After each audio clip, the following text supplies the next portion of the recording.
and with a return receipt. Respond quickly to any contact from the bureaus. Also, upon receipt of the dispute, the bureaus will then request the creditor to respond to the consumer's dispute and provide their info. If the creditor doesn't respond to the dispute, typically they're out of business, doesn't care, can't find the records, typical customer service, the bureau must delete the item within a reasonable time. Generally, that's construed within 30 and 60 days, and issue a deletion letter to the consumer. What if you really were late?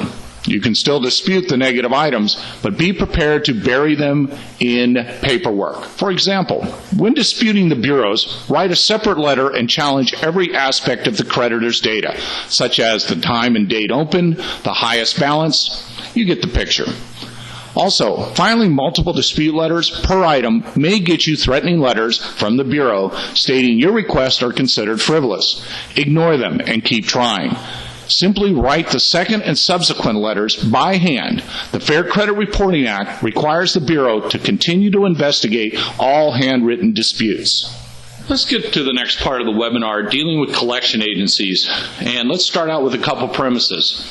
First of all, no one gets an MBA to work in debt collection, so be prepared to meet angry people.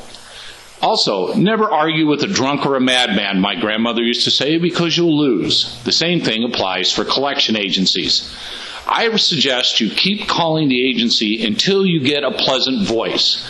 And remember, a referral to a collection agency will result in 2 derogatory items, one from the creditor and one from the collection agency, lowering your credit score 30 to 40 points. And here's an example. When dealing with collection agencies, remember, always call the original creditor first. The creditors just want to get paid. They probably will agree to settle for less and delete the item from your credit report. And they may direct the collection agency to delete the item as well. Remember, the creditor controls the collection agency.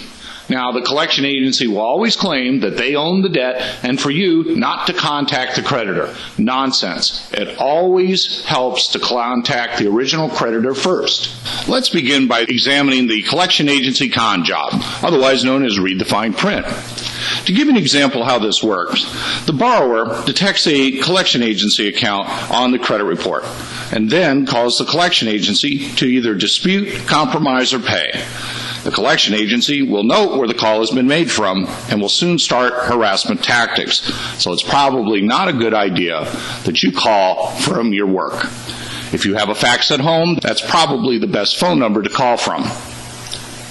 Meanwhile, the collection agency checks the borrower's credit report for any recent inquiries, such as pending applications. Any mortgage or auto application will harden the collection agency's settle position, making them less likely to negotiate. Their reasoning is, in order for you to get the auto loan or the home mortgage, you will have to settle with them. And they're probably right. So before you contact any collection agency or creditor, it's a good idea to go to your freecreditreport.com. Now, on the count of 3, we'll all break into the song accompanied by this gentleman on the guitar. Or not. The collection agency will now deliver a settlement letter outlining the terms for settling the debt and insinuating that the item will be deleted from the credit report. Read the fine print.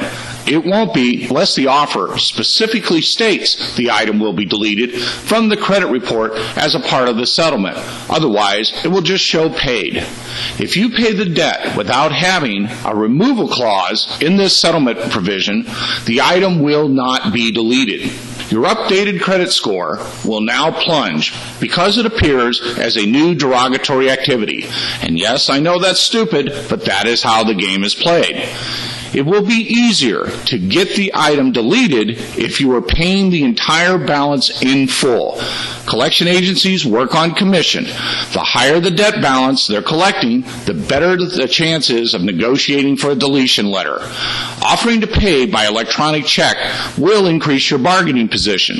If you do not receive a deletion clause but are required to pay off the debt to obtain your loan, simply pay off the account or accounts at the close of escrow. Pre-close payments lower your FICO scores. Collection agencies are also slow to update paid accounts with the credit bureaus, particularly when the payment is for less than what was originally owed. So you should retain their deletion letters indefinitely and forward them to the appropriate bureaus at your convenience. Dealing with credit agency blackmail. Here's an example. Collection Agency 1 sells the debt after several years and inability to collect to Collection Agency 2, therefore extending the debt's reporting life indefinitely. It's called a rolling collection account. There is very little defense on how to overcome this except by appealing to the bureaus directly. Collection Agency 2 then proceeds to file in small claims court, despite that the 4-year legal limit for collecting debt in California has expired. The collection agency then serves the borrower by public notice in a local newspaper, or their process server may sign a false affidavit certifying service. The collection agency appears, wins a judgment, and then proceeds to garnish your wages. The judgment is filed and then attached to your assets. Below is a website if you believe that you've been unfairly dealt with by a collection agency to file a complaint. If you still can't get any satisfaction from the creditor, the collection agency, or even the bureau, there are 2 other options you can explore. First, you can file a complaint with the Office of the State Attorney General, Jerry Brown's office for the state of California. Secondly, you can file a complaint with the Federal Trade Commission. Simply log on to their site. In this case, you can see the tab on the far right titled Actions. Just simply follow the directions and fill out the forms properly. And